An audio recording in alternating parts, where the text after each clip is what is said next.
Hey everybody, before this episode starts, I just want to give you a quick heads up that while we were recording, something glitched out with the mic, and so there's a couple points during the episode where the audio is kind of stuttery and statics a little bit and jumps. It's not the greatest thing to listen to. I tried my best to try and fix it so it's not quite as terrible, but just so you know it's going to happen a few times during the episode, so don't worry, that's not your speaker, that's us. And I also want to apologize that the episode's a little longer than it usually is. Tried to find a good spot to cut it, but it just didn't really make sense, so I left it all as one episode. But hopefully you guys enjoy it, and we'll get on with the show. Previously on Knight's Quest. Sadly, 3 of us did not make it back. Finn, Wilson, and Edward did not make it out. But we should take solace in knowing that Quincy and Lyra are still with us. And then he gets up, and he sneaks out. He definitely walks, and eventually he gets back to his house. I think Katrina slings the bag around her shoulders, opens the door to leave, and turns around and looks at her room, not realizing that this is the last time she's going to be looking at her room. At this moment, as everyone is sitting there on the hill, all looking up at the same sky, watching those dark smoggy clouds drift away from the hill, they all kind of come to the same conclusion separately and not knowingly at the same time that nothing is ever going to really be the same as it was after that.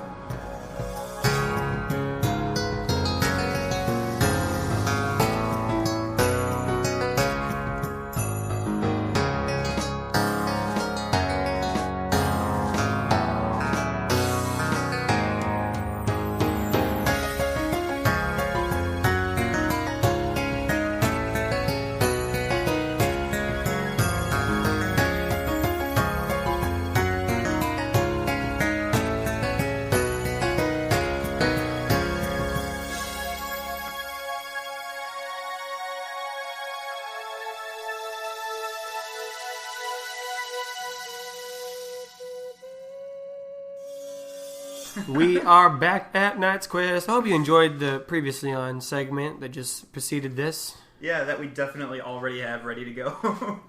Shh, don't ruin the illusion of editing. Last time on Knight's Quest. No, that already happened. That just, alright, whatever. This time on Knight's Quest.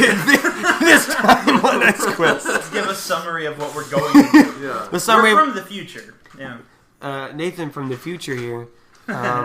But by the time they hear it, it will be the past. Oh no! Basically, don't think about it too much. Sometime on Knight's Quest. On Knight's Quest. All right, let's. Knight's Quest happens. All right. Don't I keep think saying all about right. it. Yeah. Rainer, Hello. you made it home last night. Yep. You were able to fall asleep after greeting your father. He was when Leroy said "Hey, you guys should sleep over." I think he was just kind of still, just off, not really thinking clearly, and he was just like, yeah, I need to get sleep, I need to stay with my friends. But then once he'd had time to calm down a little bit, he was like, I gotta go see my dad. I miss my dad. Yeah. This is ridiculous. It worked out. So, do you think Rainer... I just dropped all of the cards. All of them. You don't get those items. They're all across the floor. You lost them in the mine, they're gone. Wow, that would be a plot twist. And they're trapped forever. I'm sorry, go on. Do you think Rainer would have slept in tonight? Or this morning? I actually do. Because there's the trope of having a fitful sleep and it's hard to get any rest, but honestly, it was such a ridiculously big day, there's no way he's not exhausted. Mm-hmm. So I think he definitely sleeps in, even if he didn't try to. Your father also slept in, staying up late, and he doesn't really have any obligations because... they just had the big performance, and so he's doing all right. He wakes you up a little later in the day, and you smell breakfast has been cooked. There's been some small eggs, and your father has some fresh milk with the eggs, and also some bread. These are all things that we've established can be found in town. Yeah. It's basically the town specialty. This is what the town eats. And I guess some meat from the butcher. Nah. Right. Sometimes. Son, good morning. I thought I'd let you sleep in, partly because I slept in myself. Yeah, thanks, Dad. What time is it? The sun is up. Yeah. I missed the rooster crowing. Yeah, no, me too. Partly because we don't own a rooster, son. But Right. It's all the way up in the chicken farm. Of course. And has been stripped of all its feathers. And so it is a shame to wake up in the morning. Yeah. So it's been difficult for all of us to wake up. Yeah. But I don't know, I think if I were to, Yeah. it's probably closer to noon than it is to the morning. Okay. Yeah. But I made you some breakfast. Because I love you. Thank you, Dad. I love you too. Oh, man. He has them on a tray and kind of sets them on the table next to your bed. The chickens? The food. Oh. Yeah. Because all the naked chickens on the tray. No. Here, have your breakfast. No, I think outwardly Rainer's like, wow, thank you so much. This is great. And he is happy, but there's also on the inside, oh my god, how am I going to explain any of this shit that happened? So can you explain all the shit that happened? Pro tip. Don't. Yeah, Right now you have the choice to just say, explain what happened, or if you want to leave out details, say, I explained everything that happened except. boy. Or you can lie. This, I should have prepared for this question. Yeah. But, You'll be asked it a few times. It's almost like you slept on it. yeah, hey. He does explain what happened. I think he leaves out... He doesn't tell him about the zombies and Jonathan, like, crushing that one skull. He tells him about Baz Al Ghul, but not the really personal stuff of, like... And then I talked to him, and he gave me these weird, like, inspirational life commands. And then I maybe sort of ended a 1,000-year curse or something and bound a demon into hell. Like, I don't tell him that stuff. I just tell him, like, we found this crazy spirit, and I don't know. I guess I tell him maybe the other guys were able to calm it down or something, so the mine isn't going crazy anymore. But all the same, yeah, we can't go down there. That's no longer... It's closed. We're done. Well, son, I'm glad you made it out of there alive. Yeah. Sounds very risky. This is why we here in the Bjornsson family, we do music. Yeah. A lot less. Only thing that's going to happen is going to get a lot of tomatoes thrown at you. I guess I never really thought that was the reason, but alright. I mean, it's not the reason. But, Yeah, no, that makes it sound... but you know what's great about this, son? Yeah. Is now that you've had this adventure, you can turn it into a song. All the best songs come from adventures and tragedies and the like. I guess that's true. I don't even know how I would start. I mean... Well, let it happen to you. The muses will come. I'm sure it'll be very exciting, and if you need anything other than ocarina, you know, you can always use my red or yellow drums. Yep. I have and other instruments. That's actually something I've been meaning to ask you about, Dad. Do we have is there any sort of music spirit that we particularly adhere to? Oh yes. Well, obviously, being in the Kingdom of Glenwood, we primarily worship and adore the writer. Yep. Yeah. Because he also, he writes songs. And so that's great. Oh, I guess I hadn't really thought of that. Yeah, you gotta think about that. You gotta remember that. Write songs as well, son. But, well, there's the muses, right? I mean, those could be seen as actual spirits. Probably lesser spirits, not anything. I'm gonna be honest, Dad. I was never entirely clear if we were talking about, like, a specific creature called the muses, or if we were just using an expression. It's a bundle of muses. like a cloud of bats. A bundle. No, it's a chord of muses. That's the next game. The group of muses is a chord. A chord of muses. The next Game of Thrones book is going to be called A Bundle of Muses.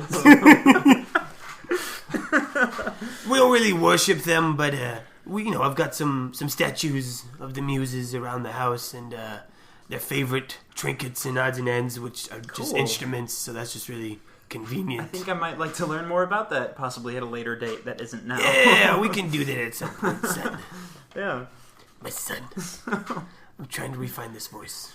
I think I got it. Yeah, I'm pretty sure that was it. Okay. Boy, I am so glad I don't have the pressure you guys do of trying to remember 20 different voices. Uh-huh. I don't even feel bad rubbing that in. That's why I made Jeremiah on purpose. Jeremiah. Right then, you hear a knock on the door. That was some excellent Foley work. It was someone knocking on the door with both hands, but they were just a little off from each other. It's still knocking. Yeah, of course. Does anyone get that? Or maybe it was one of those things where the door was a little loose, so when you knocked, the door hit the back of the frame a little bit. So it makes that echo sound. Dad, I mean, I considered, continuing to talk about sound reverberations for a while, but I think I'm just going to go answer the door. It's not going to get the door. Yeah, exactly. Hello? And he opens the door. You open the door, and on the other side is Jerome, Burnrust's butler. Hey, Jerome? What does Jerome want? I'll show you. Nathan is showing Jake a bunch of secret messages that I don't get to see, so that's fun. Oh, I understand. Okay. You're Rainer. You're the main character of the story. Young master, if you would accompany me to the Burnrust Manor, your presence is awaited eagerly by the master. Oh, I think he glances back at his dad, and he's Jerome's just already started walking away. Okay. This isn't a question. This is a demand. Yeah. Let me get dressed. I think All right. he stops and just. Son, don't forget to finish all your breakfast. Don't want it to go bad. Yeah, no. You can take it with you if you want. I think I'll do that. Thanks, Dad. This is very strange to hear, first thing after you've woken up, so I think it takes him a little bit to kind of get his bearings, but... Does he put on his mining clothes or his tunic? His tunic. Okay, I think, okay. for now, the mining clothes are a little bit, Covered in gore. Yes, but also, I'm more of a mental thing of, I don't think I'm ready to jump back into that mindset quite yet. Mindset? Stop. Oh my god. Alright, so you put on your clothes. I think Jerome is standing outside, kind of tapping one of his shiny shoes and looking at his pocket watch. Ooh. Jerome. I swear to the writer of this boy, I could be drinking tea right now. I don't feel like I'm taking that long. But he expected you to stand up from the table and go. I came to summon you because Burnrust needed your attendance. And spending time. Just okay, you're dressed. You go. Let's go. There we go. I leave. All right. Bye, Dad. You walk through town, and because I feel like we haven't given him enough time, as you leave, you walk past Terrence's corner. Oh my God, Terrence! Terrence! I need more Terrence. Okay. Is he there? Is he at the corner? Yeah, he's there. He lives there. He lives on the corner with no hands. Hey, shiny shoes. How about you trade a stick up your butt for something? I think it's affecting your posture. You're too straight backed. Maybe get a shorter stick up your butt next time. So he's talking to Jerome, right? Oh, absolutely. Yeah. Do you have shiny shoes? I don't think so. No, you don't. I have barred shoes. Barred shoes. I think maybe Jerome's too good to give him the satisfaction, so he just keeps walking. Rainer, do you acknowledge Terrence's existence? Yeah, because the whole thing about they're supposed to have this rivalry of insulting each other, and Rainer really wants to make up for his embarrassingly poor performance last time. Yeah, a couple days ago. So I think after he says that, I think he says the only stick around here is the when you have the because you don't have hands, and then he just and then he just starts walking away, and he's like, that was actually worse. And I think that was worse than the first one. I think as they're all walking away, just in the distance, you hear Terrence go, "Low hanging fruit, kid. You gotta work on it. We can all see I don't have hands. You gotta dig deeper." And Rainer's just like, God, that was. Now I one, I feel like I'm a terrible person, but two, that was just a really shitty comeback. And I think after Rainer says that, I think Jerome's like, and then I think as they're approaching the manor, they're walking in the door, just under his breath. Jerome's no hands. That really got Jerome. Yeah, it just tickled. Really did. So you walked through the town square, past the fountain, and the baker and Lysander's and all that stuff, and you make it to Burnrust Manor, which is again still quite lovely. And Jerome leads you into the drawing room. Yeah. And then he walks inside and he goes, "Young Master Bjornsson," and then he leaves. Cool. And inside the drawing room, Jerome. the drawing room is. It's not a large room. It's We've been in the drawing room. Well, yeah, you've been in the drawing room, but I want to emphasize that there's a lot of people in here. Okay. There's quite a crew. Inside, you find Lord Burnrust himself, standing next to Noble Mincer, Oh, right, because he's now like the region head. the governor. Yeah, pretty much. You also notice that inside of this room is also your friend Jonathan Bismarck Okay. and Leroy Baker All right. are also here You guys, in the room. I need to confess something. And Quis. Quis is there. In real life, don't 100% know what a drawing room would be used for, so I've just been picturing a room. I don't know. I picture the room. It has some comfy. It's like a parlor. It's got some comfy chairs. I imagine Okay. there's a fireplace. We mentioned that last time. There's a fireplace in there. Okay. Now there's an easel, some bookshelves. Well, there has to be drawing materials because we course. established that's what it was. Leroy is currently. Yeah. He's frantically drawing. And I think Quis is like behind the couch, trying not to look over his shoulder, but definitely my looking God. over his shoulder. Yeah, looking at like what Leroy's drawing. Yeah, Yeah, absolutely. of course. You can see Leroy is munching on some bread. Vital information for his quest. His Quist. His Quis. Quiz quest. His Quis quest. we already established it. It's already a name. Yeah, so Leroy's munching on some bread as he's drawing just more cows, and he's frantic. He's like, oh man, didn't draw any cows yesterday. Got to catch up. So he's going. Noble Mincer is sitting. He's kind of slouched with his head on his hand. I feel like he's got to be reclined in some audacious way in like a chaise lounge, just like Yeah. flopped over the His front. arms Okay, are okay. like, it looks like it would be uncomfortable the way he's flopped on the chair, but you can tell that the expression on his face is it's like, picture like a cat flopped on a couch. He has Yeah, that right. face. Good. The face of that cat. Good. Jonathan, how's Jonathan feeling? I think Jonathan, when he sees Rayner, he's just like, "Oh, hey, buddy, how's it going?" Hey, But deep down inside. He's like, "Hey, buddy, how's it going?" his innermost feelings. So he's not contemplating what he did yesterday? Nope. Is he blocking it out? Nope. Alright, okay, just wanted to make sure we clarified everything. Yeah, I feel very clarified. And Quis is there. We already said that. Yep. Okay. Alright, so everyone's here.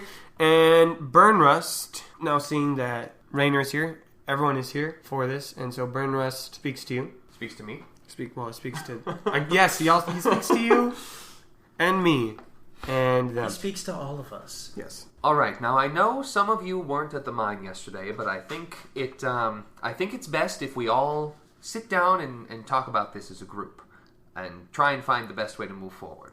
First of all, what happened? There's some mystery surrounding the event, and I definitely don't want to get any mixed stories, and I want to get this fixed as soon as possible. So I hear the mine is shutting down. Whose decision was that? Not mine. I thought it was fun. Surprise! Had a good time. Surprise! Is Katrina Corbo here? Nope. He's not here. Is my father here? Nope. He didn't come with. Okay. No, it's just- So it's who you. is this meeting for? It's you, Leroy, Jonathan. Okay, Quis. it's just the people we listed. Okay. Yes. I see. Yeah, just those people. Okay. So clearly no one is saying anything. I'm waiting. Listen, bitches, okay? I have things I'd rather be doing right now. Like, for example, not talking to you. So if you could, get this over with, Burnless thinks it would be important if I learn how to deal with conflict resolution. I don't give a fuck about your problems. I have things to do. So please, what the fuck's going on with this dumbass mind? I think kind of apathetically, Burn Rush just goes, case in point. Rayner, because he's so nervous, blurts out, "We can't go back down there anymore. We can't keep running the mine." And why? Yeah, what's the problem, music boy? And he's just shaking. This is like he would almost think that after yesterday, just standing in front of people and talking would be easy as shit, but it's not. He has no idea. They didn't at any point get together of okay, here's what we're going to tell people. It was just everything's just happened, and then people left. I think Jonathan notices that Rayner's kind of struggling, and he pipes up and says, when we were down there, we took a canary bird with us, one of the cave birds, and the further down we got into that hole, we found out that the reason the explosion happened is we opened up a pocket underground into a natural gas reservoir. So, a spark off of a pickaxe hitting a rock or something like that just ignite it. You see Leroy raising his hand slightly. And then Jonathan just goes over and gives him a really hard high five and looks him right in the eye really hard. We need to have a stare-off. High five for telling the truth. Yeah. Stare-off. Ooh, what are we adding? I was just gonna go pure, but let's go with Leroy charisma. rolled an 18. Charisma? Yeah, Fuck. I have nothing, and you have nothing. I have nothing. What did Jonathan roll? Okay, wait. I mean, he rolled one higher than I did. Yeah. So that means Leroy goes,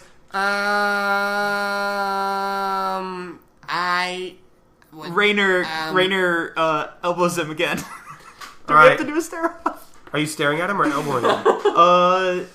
No, he's not staring at him. He just elbows him like he did back. Okay. Also back in this drawing room, I think. Mm-hmm. Yeah. Hey, why are you always stabbing me in this drawing room? I didn't. You bumped my picture. I didn't mean So to I'm stab not, anyone. and not an expert in mines, but this does sound pretty serious. However, if you already ignited the natural gas, would that not mean that that there's no more hazard? Oh, no hazard, no problem. Go back in the mine. Problem solved. We can't take that chance. No, Rainer's right. I mean, that was just one pocket. It could lead to a much larger series of caves and tunnels that we have not explored yet. He's got a point. Usually if something has one pocket, it might have like 2 pockets. I mean, it's the jacket theory all over again. Jacket theory. Thank you. At least someone has studied higher thoughts. The book by, No, don't tell me that you've read a fucking book. Okay, what's that supposed to mean? I'm just saying you're covered in dirt. All right. Let's get to what's important. Where are the Gorbos? Before we answer that, I just want to throw out that someone accusing someone else of never reading a book is probably like an awful slur in this universe because Yeah, everything's right? about writing and shit. But also, So that was probably like screaming like some horrible but racial also, thing. I don't think Jonathan's like extremely religious anyway, so I think he's more offended because that's what you do. You get offended when somebody insults you. Yeah. But It's yeah, not wrong. I don't think he's like personally like.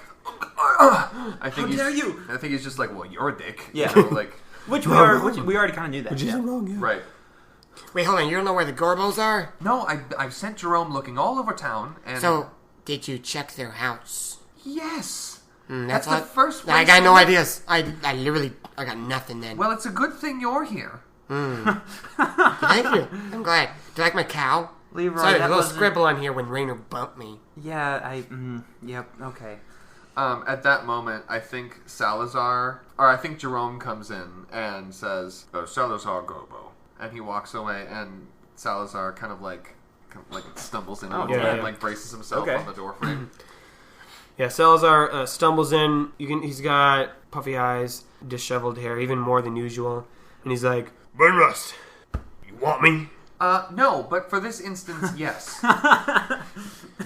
I heard that the mine is closing, and being that's your area of expertise, I'd like some clarification. You know, you would think I would know something about the mine closing down.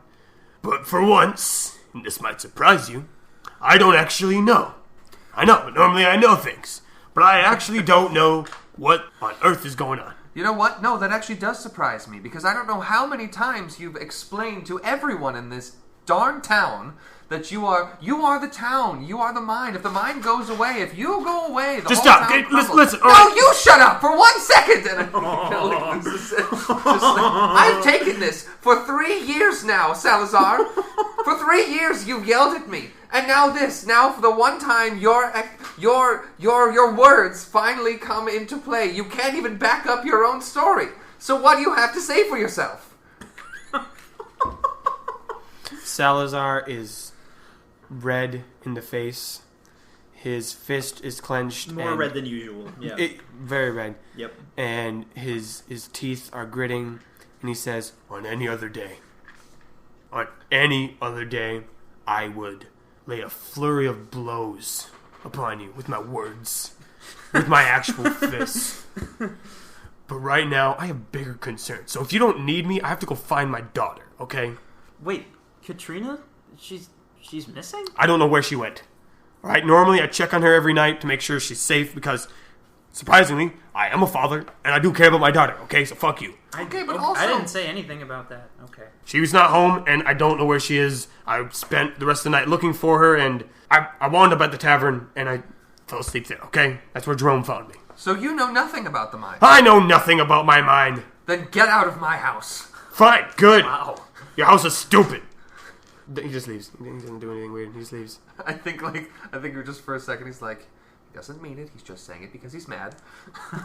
You have too much gold and trim on your house. Do I? Last time he was here, he said the exact opposite. He said everything was rubbish except the gold. Shut up, Rainer's thoughts! Rainer was accidentally mumbling that out loud. Like he didn't mean to. So once more, Jonathan, seeing as you're the only one with any information in the room. But yeah, basically there was some sort of spark that ignited a gas explosion down in the mine, and I just really don't think that that's going to be an option anymore. And I think Burnrust kind of like rubs his temples and his eyes a bit, and he sits down on one of the many chairs in the room and says, "Okay, well, sir, may I say something else? Yes? I don't think this is a matter of risk versus reward anymore. I don't think we need to haggle over exactly what happened or what the mine might... 3 people died. They're actually dead. Does Burnrust wear glasses?" You can, yeah. Sure, he wears glasses. I just wanted to take them off. So I think Burnrust kind of sighs and he takes off his glasses and says, and I don't want to take away from that. I apologize if my current manner has indicated in any way that I am uncaring of the situation of... No, absolutely not, sir. I just wanted to... He kind of mumbles off into nothing. There will be a service and a funeral in 3 days' time. When the time comes, I will deal with that situation. However, the more pressing concern on my table and on the table of Noble Mincer is our economy is facing a serious plight. Oh God, not economy. The mine is our main source of income and export in the town. I need to get my fucking flashcards. If it helps. Okay, hold on. I got this one. Okay, let's see. Well, I'm not going to get them for you. No, I had them in my pocket. I got it. Okay. Gold underlined.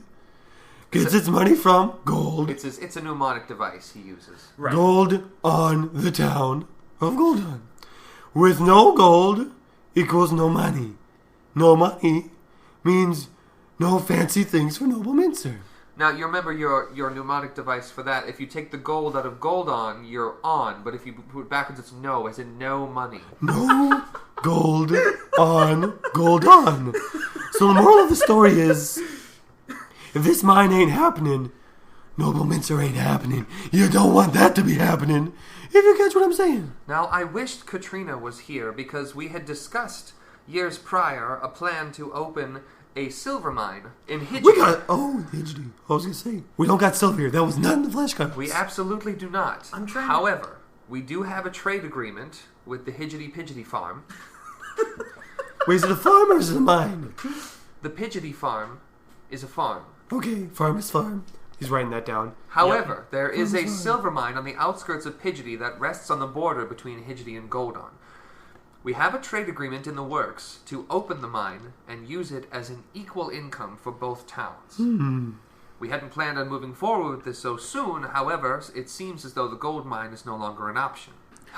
Wait, hold on a second. I have a card here that says, he's flipping through them, that Jonathan That's great. interned in the Hijabidi Pajabagadi mine. Is this true? Mine? Yeah. What? We did say something about... It was real confusing, guys, listening back to it. We started talking about Jonathan's family and how he was from another country, but then he interned in Hidgety, and then he came back to somewhere. That was going to be my question, because I don't know if it was ever specified what Jonathan did when he was in Hidgety. You interned in the mine, is what you said. Was it in the mine? Okay. Yeah. Yeah, I did. So, like, you have some experience in this place. A mine? No. But my card says you do. And I can tell, because I'm smart, that you're fucking with me. Well, you're right on the money there. How about you... I do like money. How about you tone that sass down before I fucking kill you? I'm right back at you. Nope. That's a threat. He threatened me. Do we have guards? You threatened him first. Yeah, and I've got the fucking money to back it up. So you're gonna pay me? No, I'm gonna pay someone else to kill you. So you're not even gonna do it yourself? What? No, that's disgusting. I don't kill people, do you? Yes. Oh my god. It's a fucking murderer. Mr. Mincer, may I say something one more time? Yeah, sure, shoot. Try. Go ahead. Okay, No, I'm not done yet. Okay, now you can go. alright. You are in a position of responsibility and rulership over this city, correct? Over the region, yeah. The region, right. I think he's trying to figure out the best way to say this, the best way to, like, connect with Noble Mincer and to try to get his point across. I think it might be helpful to keep in mind that, first and foremost, Goldon is not just gold. It's the people in the city. And I think any sort of economic decision that protects more people from dying is ultimately in the town's best interest, no matter what the financial side of things might seem. I think Burnrust just kind of like sits up in his chair a little straighter and kind of smiles a little bit and just kind of sits back and folds his hands and waits to see what Noble Mincer does with this information. All right, let's lay everything out on the table. He puts down his flashcards. Puts on his flashcards, and he pushes Leroy's pictures off the same table. I need the space. And then Quis rushes forward and grabs everything up and runs out of the room. God, that was his plan all along. Burnrust, your cousin is fucking weird, and I love him. Just up the stairs We should probably check on him at some point or something. All right, so here's what we got. The mine makes the money. Money is good. But the mine is not an option anymore because of, pockets. You got it. Yeah, you got it in one. But there's another mine that we could do if we have to talk to people, and I'm not fucking doing it. So... no one ever said that you would be the one talking. Shut up, I'm talking! Because I like it. Okay. No, hold on, we got this. This has been Knight's Quest episode 6, a lot of yelling and hand-waving. It's episode 9 or something like that. Okay, but here's the We don't know. We have no idea. Here we go. Mine, silver mine with the Hidgeties. I've never been there. It's really offensive. They hate it when you go But to Jonathan Disney's. has been there. So here's what I'm thinking. We send Jonathan to the Hidgeties. Tell him we need your fucking mine. We'll split it 50 Hidgety. And it's gonna work because I said so. So that's the plan. Everyone's happy, we make money, there's a mine, and I don't have to deal with your shitty problems. As much as Raynor can't stand Noble Mincer, that is looking like the best option to Raynor, at least. So I think Burnrust stands up and to the room, to everyone except Noble Mincer, says, "So, is everyone alright with Noble Mincer's plan that he definitely came up with and nobody else devised?" Leroy raises his hand. Yes, Leroy. Are you telling me it's we get a vote? Sure. Oh my gosh, so much power! I remember when we voted in the mine last time. We talked about democracies and stuff oh my gosh, that was so much fun. Everyone in favor of opening the mine. Oh wait, I forgot. This is a whole town thing, so it doesn't matter. There's more people than you. We're gonna do it. We're gonna open the mine? Yes. The gold one. The mine is Leroy. We talked about the talking when I'm talking. I'm sorry. Everything will My be... pictures got pushed away! I had nothing to do! Everything will be explained. He just munched on his bread. Gold mine is closed. We are going to open our own branch in the silver mine in Hidgety. Jonathan is going to be our ambassador to the Hidgety mine. And at some point, can someone find Katrina? I think that's all I need. Okay, so can I go now? Do we start? What do you... Does anyone start leaving, or is it just an awkward What, silence? do you want us to I kind of want to get my pictures back. I don't care what you do. Okay, I'm gonna go get my pictures back. Raynor, what do you do? I think Raynor's still kind of shaken and a little weirded out by this whole conversation, so he's just kind of glancing around to see what other people do first. I think Jonathan gets up and goes, "Alright, let's go find Katrina." Pinwheel effect. Katrina. You wake up Segway.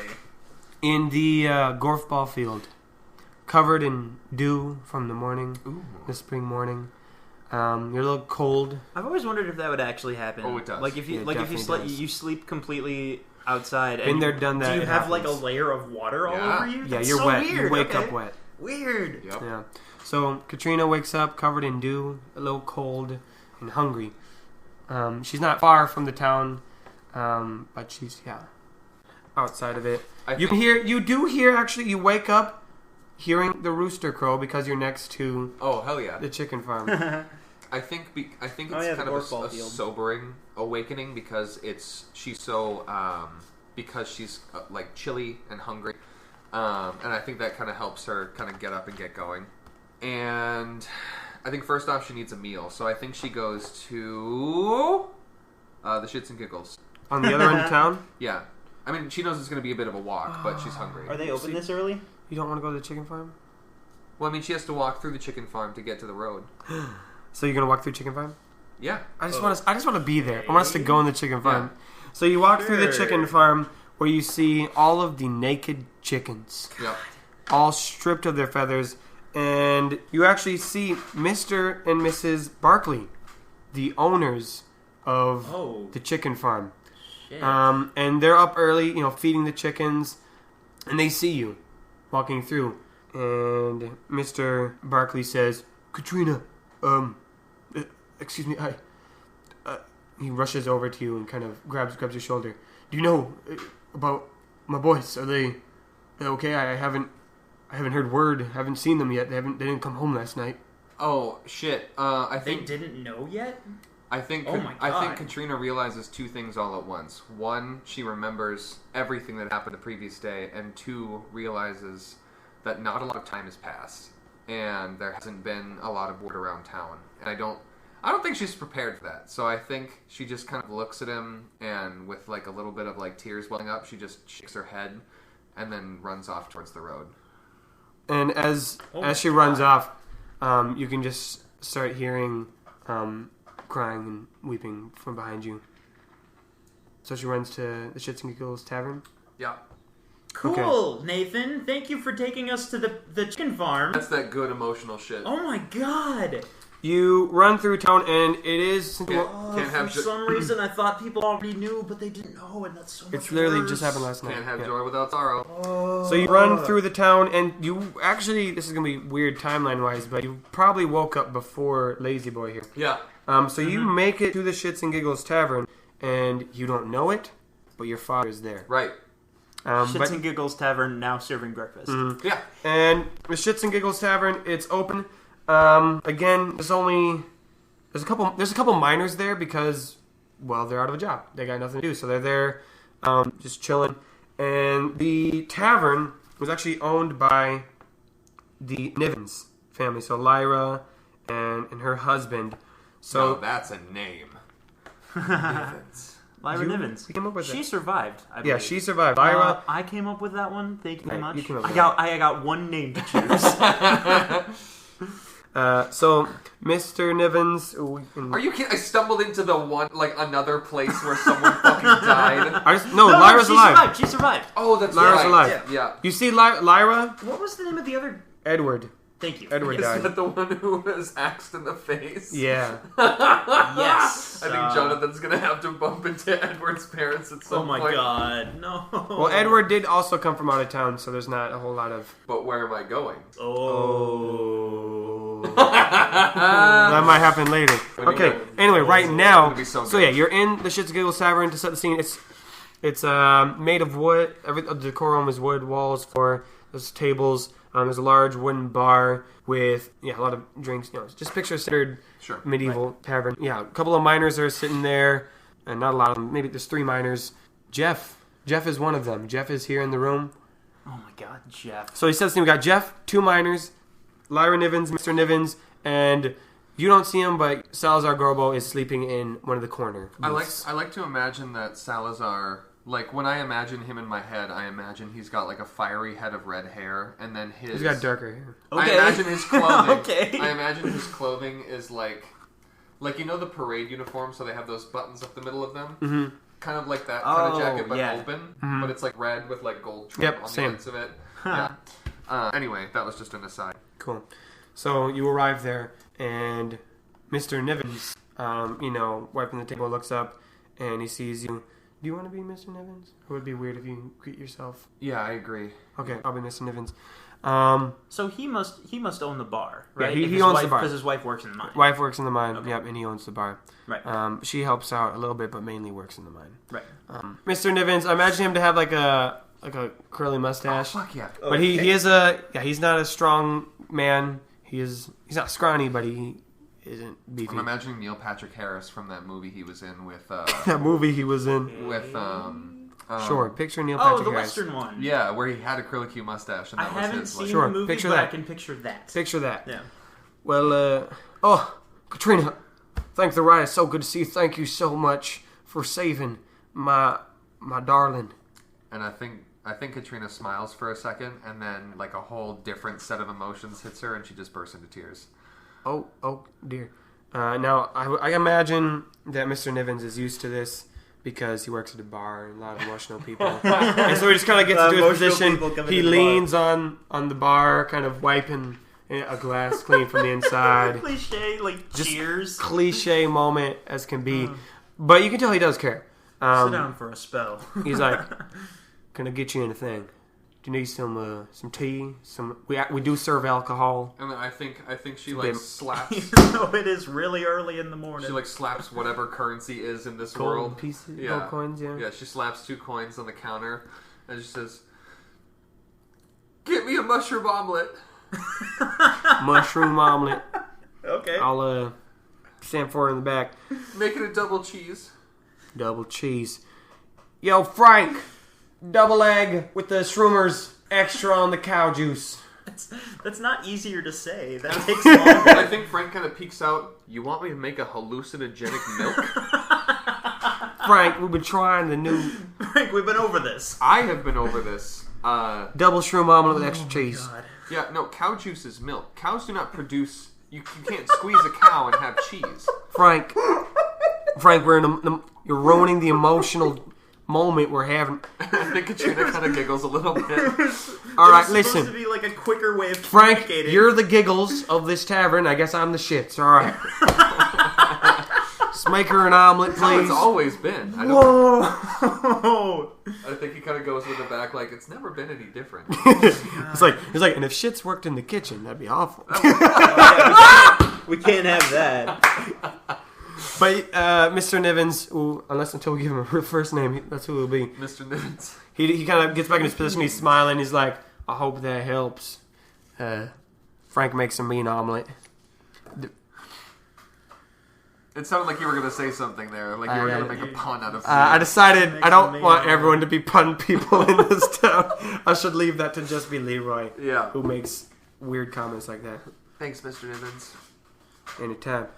To anyone, you know what? He pushes the coins back. Keep it. You saved my darling's life. Can never pay you for that. Well, I mean, technically you just did. I'm not repaying you I with think she with kind an of omelet. like slyly puts them back into her coin purse. You're always welcome to come back here and do whatever you like. And Lord knows your father's been helping himself out. He kind of gestures to the corner where he's What? passed out. And I think I think she looks over and sees that he's missing his coat. Oh, his coat's missing. Like he's got his sleeves rolled up to his elbows, and he's just got his bracers on to his like matching red pants with the gold cuffs at the bottom. And Curious. she looks over by the door, and it's kind of like it looks very much like he walked in, threw his coat, and it just landed on whatever it landed on. So it's like hung on the antler of like a deer that's on the wall. yeah. And I think she kind of like chuckles to herself and goes and grabs the coat and kind of drapes it over him where he's sleeping and goes back to the counter. Cute. Your omelet is placed in front of you. And she just wolfs that shit down. And while this is going on, because I'd kill myself if I didn't allow this interaction to happen, Jeff comes over and he leans up and he kind of inches himself closer and he says, "Guys, I wish to God you could see the expression and the weird little motions Nathan is doing for Jeff right now." Jeff kind of holds his hands up close to his face. He says, Katrina. I think right after he says that, Katrina's got like a fork and a knife, and she just like jams the knife down to the table right next to him, and she gives him that look of like, I'm eating. I can tell that you're eating. But I wanted to say that I think your strength and your power that you influenced last night and controlling the situation. It's just a powerful thing. Also, me and the boys were talking, and I think it would be really cool if you opened the mine again so we could have a job. He knows people died, right? Yeah, he was there. Oh my god. I think she finishes eating and puts her fork and her knife down, and she says, "Mr. Nivens, I would like Yes. 2 shots of whiskey." All right. Are you sure about that? It's a little early. Absolutely sure. And can I also have? What's the biggest glass you have? Well, he pulls out a mug. He pulls out one of those pint glasses. He pulls out a glass which you can tell could hold a gallon. And then he pulls out...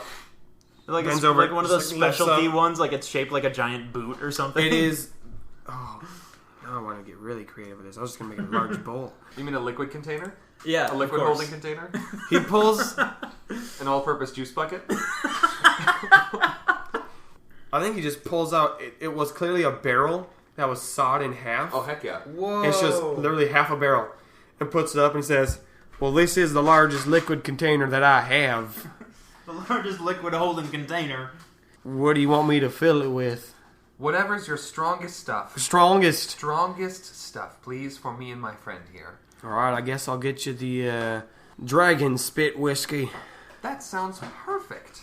And Jeff is just standing, like, staring at Katrina, his eyes kind of appalled. He's appalled by this. Does he think he lucked out and she's finally reciprocating, or does he suspect? He's not into it. Okay. It's like, "Katrina, I said you were strong, but my God, woman. My rider, woman. I'm just thirsty. But I had a big omelet and I just need a little bit of a drink."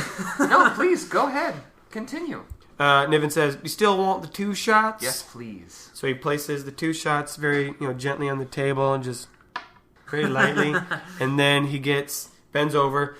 Oh, I didn't want the barrel. I just wanted the gallon one. I'm sorry. I apologize.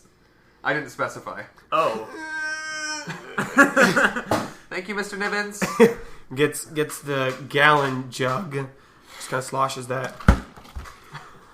All right, you know what? It's all have it. Thank you. Just be careful. It's pretty strong stuff. It's called dragon spit whiskey. Oh, For a absolutely. reason. I would have thought you'd probably want to switch it and have the dragon spit for the shots. No, this will do perfectly for what I need.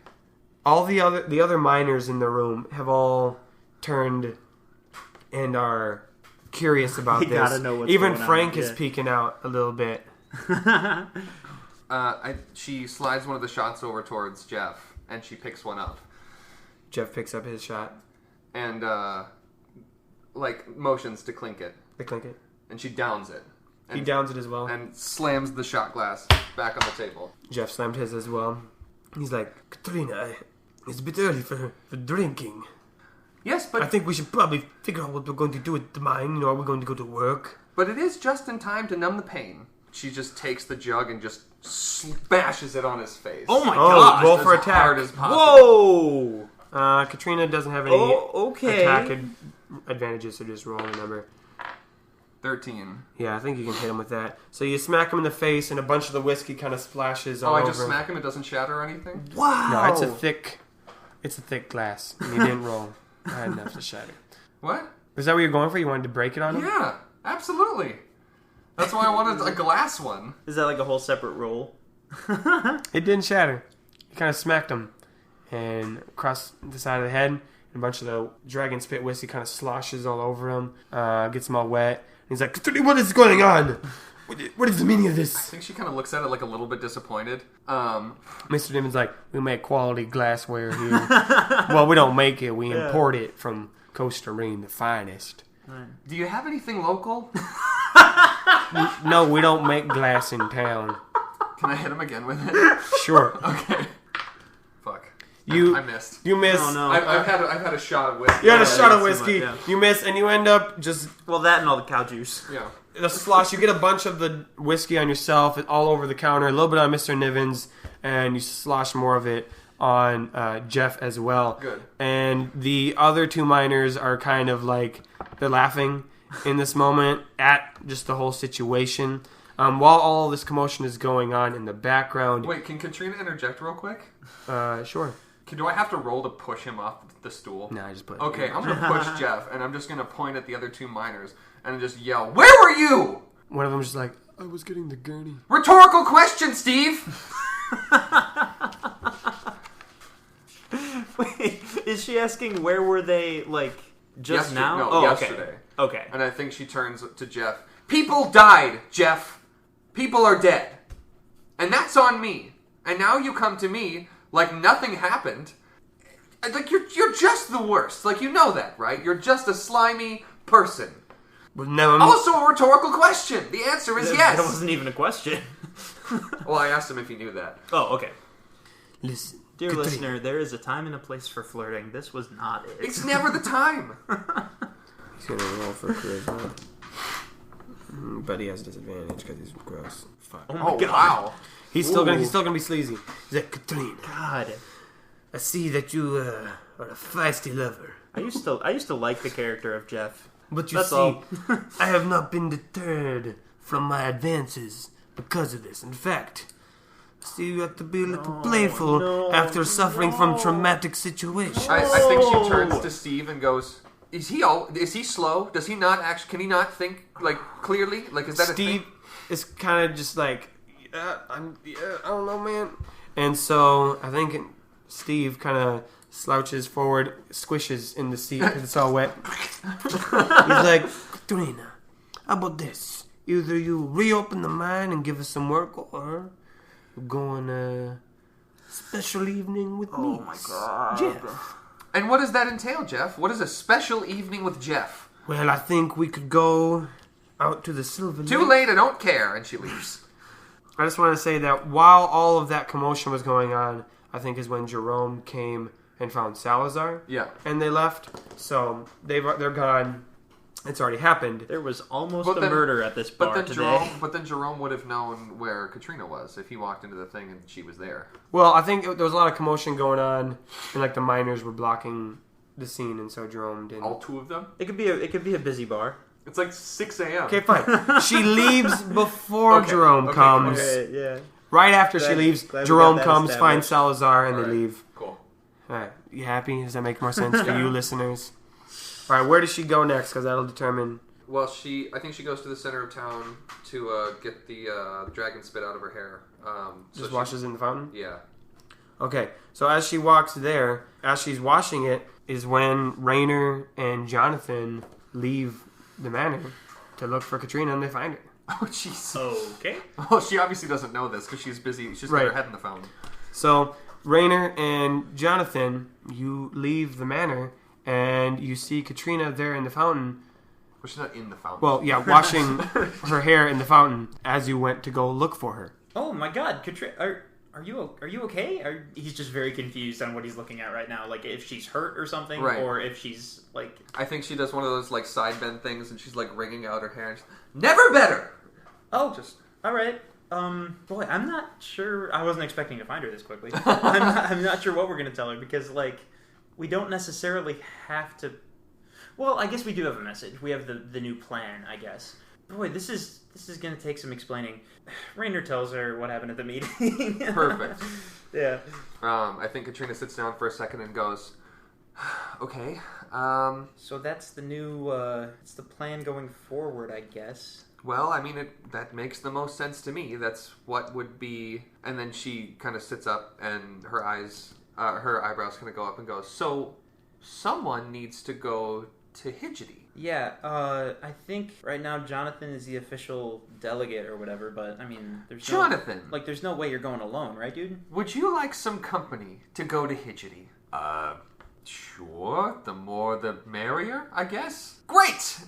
And she picks up her pack from off the ground. She's had it with her this whole time. Right. And slings it over her shoulder and goes, "When do we leave?" Oh, well, Raynor wouldn't answer this question, but he does interject. Katrina, there's one more thing. Lord Burnrust. Wait, why is he looking for her? Now I can't remember. You Just to wanted finalize to confirm, the details yeah. of the plan. Yeah. Yeah. Lord Burnrust is. He was like kind of freaking out that you weren't there this morning, so he wants to go over all the planning, practical stuff with you, I guess. I think she looks at the manor for a second, kind of looks it over, and just kind of hikes up her pack and goes, "Nope," and then starts heading towards Hidgety. Oh my god! Yep. Whoa! Jonathan, And I think Jonathan's like, I'm not packed. I have not. How long are we staying? This is Katrina. Do you have and Katrina stops and goes, "Okay, we can stop up at Jonathan's house." And then I guess we have to stop at Rainer's house too. You know what? Here's what we'll do. Meet me at the edge of town, at the road to Hidgety. Meet me there. Okay, bye. Rainer is suddenly realizing that he never actually... You didn't agree to go to Hidgety. They never even had the conversation of like, hey, maybe more people should go. Right. Like, that hasn't been discussed yet. Right. But now 3 people are going. Yep. Rainer just got roped into this. He did. He absolutely did. Before he says officially out loud, "Yes, I'm going with you," he asks him, "John, so when were you thinking, like... I mean, I know this wasn't really your decision. I feel like you kind of got conscripted into going. Well, I mean, I'm not doing nothing. Yeah, I guess what's your plan? Like, today? I mean, that's pretty quick. That's pretty quick. I mean, I just know I'm going to go work in the mine. You know what I'm saying? Yeah, shit. I hadn't really thought of that. So, I mean, hey, it's whatever. I mean, I didn't have anything planned. I mean, today was going to be a work day, so I didn't have anything lined up to... You see Lysander's blacksmith. Oh my god. No. I mean, I do have one thing. Wait, where's Lysander? Can there be like a little alleyway? Sure. Back here? Alright. Yes, let's go to my house, and we will get my things, and then we will go to your house. And that will be exactly what we do on our way there, and when we get there. And then he kind of like starts walking, almost like skipping a little bit towards the blacksmiths. I kind of like the idea that Rainer still hasn't said it, but like Jonathan never demanded like, "You're definitely coming with too." It like just kind of during the course of the conversation, they both just kind of like, "Yeah, I'm also going." And it's not something Rainer is crazy excited about because he's still, I mean, in addition to all the other things he's anxious about, he's now thinking like, okay, so again, how do I explain this to my dad? Could you point to where we are again? You're right here. I want to do a side thing, and I don't know if now is the best time for it, because it feels like there's a lot of other things going on. I want to go to the healer. Okay. And I'm afraid that this might be my last chance. Like, it seems like we're leaving. Yeah, we can do that. I have like 4 different things I want Rainer to do. You don't have to leave. Yeah, that's Rainer. true. That's true. But If you want to stay in Golden forever, you can. it will be a remarkably rustic and chummy kind of adventure. No, I think Rainer says, "Yeah, you know what? I'll meet up with you guys. There's just a couple of things I gotta do first." You guys, it's just Jonathan. Well, yeah, but like we're also meeting Katrina. I think Jonathan goes, "You know what? Yes, that's better. I will meet you at your house, and we will leave to Hidgety together." That works. Perfect. Okay. I will meet you at your house as soon as I go to my house. Sounds good. Yep. Then he turns around and skips away. At an unspecified time. Now, before we go on and do a prank or go to the healer, I do want to return to Leroy. Yes. Who is Still sitting in the drawing room? No. So Leroy left to chasing go. after Quis. Quis taking the picture because we need some more Quis quest. Yes. So Quis, you ran up into your room. Yes. I'm assuming you shut the door, like slammed the door behind you. Yeah, slammed it, and then I think Quis has had Jerome install a deadbolt for no reason. I think he's just really paranoid, and so he like slams it and like slams it closed. And Well, then, Jerome was also the one who kept opening his door for no reason. Yeah. So maybe him having Jerome install it is like a power move. so he like lashes the thing closed, and he moves into the room, and Jerome opens the door behind him, and the whole deadbolt mechanism just moves with the door. It's not even attached. Yes. And Jerome says, "Master Quis, you are moving quite spryly so early in the morning." And Quis says, "Jerome, I don't even, not the time." And he just kind of, he keeps moving about. He's like frantically. I can't deal with your shit right now. Jerome, I'm kind of impressed, honestly. But okay. And he's like grabbing piles of papers and stuffing them into folders and envelopes and shoving all that into a bag. Jeez. And he's in his room right now, right? Yes. And I imagine, as we mentioned, the cow pictures are all over the place. He's like peeling them off the walls. Oh, in he's chunks. taking them. Yeah, he's taking them all off the walls. I think when, at this moment, Leroy rushes in, and into the room, and the picture that Quis drew of this six-legged cow holding all the items is still on the wall.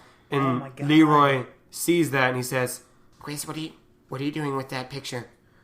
Oh, and I turn around and go, nothing, it's private, who are you? Get out! Quis? He goes and, like, grabs it and also stuffs it in the bag. Leroy runs and he like gets in between him and the bag and he's like, Quis, listen, I know I'm glad that you're appreciating my art, but I've never drawn that. I haven't been able to.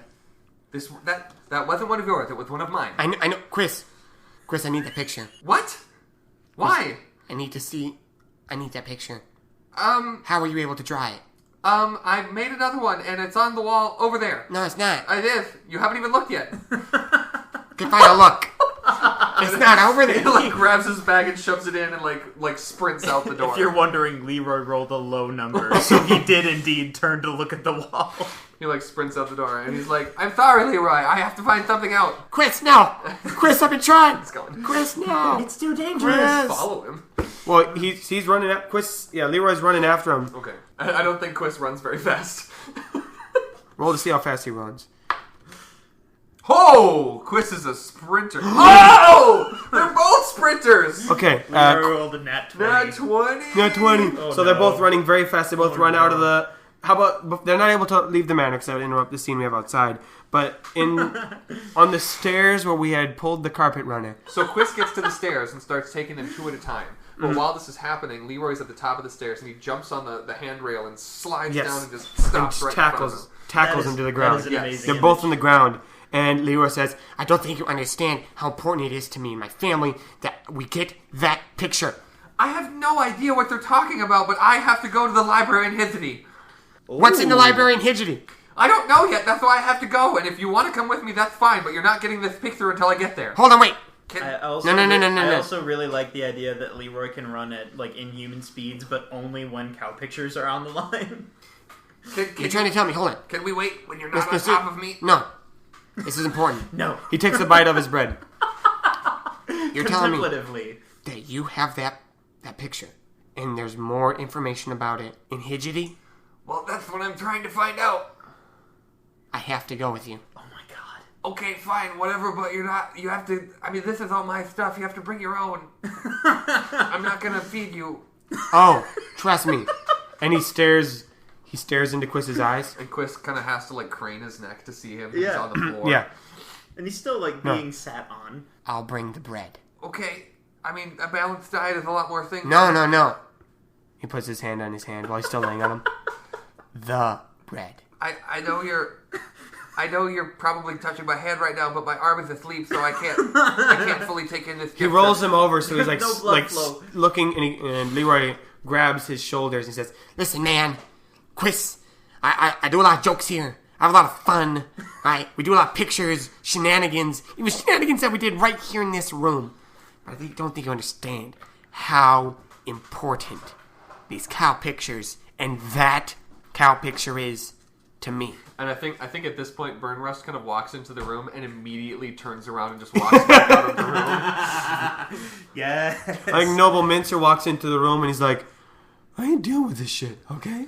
For the record, Fuck is this town? But then Noble Mincer turns around and goes back into the same room with Burnrust, and then Burnrust leaves immediately after that, and speedily walks across no. the hall and and you puts hear a- Mincer say, fine, I didn't want to talk to you either, bitch. Burn rust, bitch. for the record, when Leroy said like you don't understand how important this is, all I could think was, yeah, same. I don't understand this either. Quis, here's what I'm thinking. I'm gonna go home. I'll get some bread. I'll get some supplies. I'll meet you at the golf ball field. And I think Quist stands up and he goes, you know what? This might actually be better. Leroy, can I trust you to help me on this quest for knowledge? This quest for knowledge. Leroy, he helps Quist stand up, puts his hand on his shoulder, and he says, I just have one question for you. And Quist smiles and goes, yes. Oh my god. You have to promise me that whatever we find out, that I get to tell my parents. That wasn't a question, but that's just fine. Okay, can I tell my parents everything we find out? Yes. Okay, Why that's a would question. that not be allowed? So they're going to depart, and we're going to do, just to wrap this up, we're going to do, everyone gets one last scene before I assume they go back Well, Rainer might get a Right. couple of scenes. Let's start with Rainer's first scene. Okay. Wait. I think First scene. He's gonna go to the healer and probably go home. Yeah. Yeah. You make it to the healer. right. Do you go inside? I absolutely I Yeah. go inside. You go inside. Oh, what does the building look like? It's a smaller, it's one of the smaller buildings I've seen. It's not a shack. I mean, it's well kept, but it's not extravagant. Inside, there are a bunch of drying herbs and plants all over the place. Okay. Nothing creepy, but there are a couple, maybe like dried frogs and stuff. And in the center of the room, there is a fire pit Okay. and 2 wicker chairs. And there is an older woman who has, plants woven through her hair. It's not messy. It's actually quite nice the way that she has it set up. And she is just kind of grinding something on a pestle. Just sit over there, dear. I'll be with you presently. Thank you. I Yeah, just- no rush. I want to appreciate that moment where I imagined myself voicing this character, but then Jake said it, and I'm like, yeah, that's probably bad. Yeah. Please stop me if that ever happens and you're like wanting like. It's vitally important to the plot that you have a different voice. Now, as much as I like seeing you, child, there always is a different concern whenever I see you here. Yeah, I mean, I do have some good news. It's not because, Jonathan broke one of his bones trying to do a cool flip off of, one of the buildings again. It would be the 5th unsuccessful time. No, I actually had a different question. Well, once again, Rainer finds himself having no idea how to get at what he's trying to say, which I'm quickly realizing is a player flaw in me playing this game, but also a character flaw because it fits the story really well of not being able to talk confidently in front of people. And I think he says, "Well, Go on, child. It's just you and me. yeah, did you happen to hear about now I'm genuinely curious if she would know about the miners who died, or if it's been too short of a time." I mean, she knows about the mining incident. Okay. Everyone in town knows about the explosion. I don't know if you've heard, but, and this is an awful way to tell you if you haven't, but 3 of the miners didn't make it back out. I think she kind of stops grinding for a second and sighs and. Well, that is sad.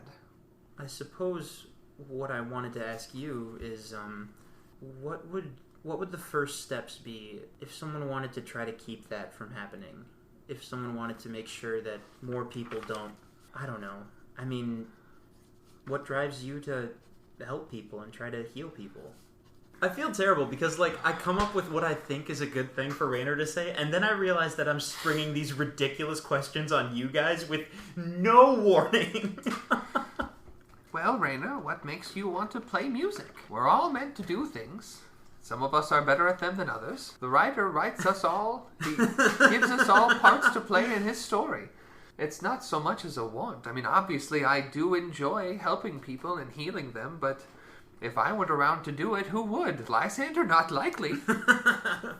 I see him in here more often than Jonathan, and usually not because of him.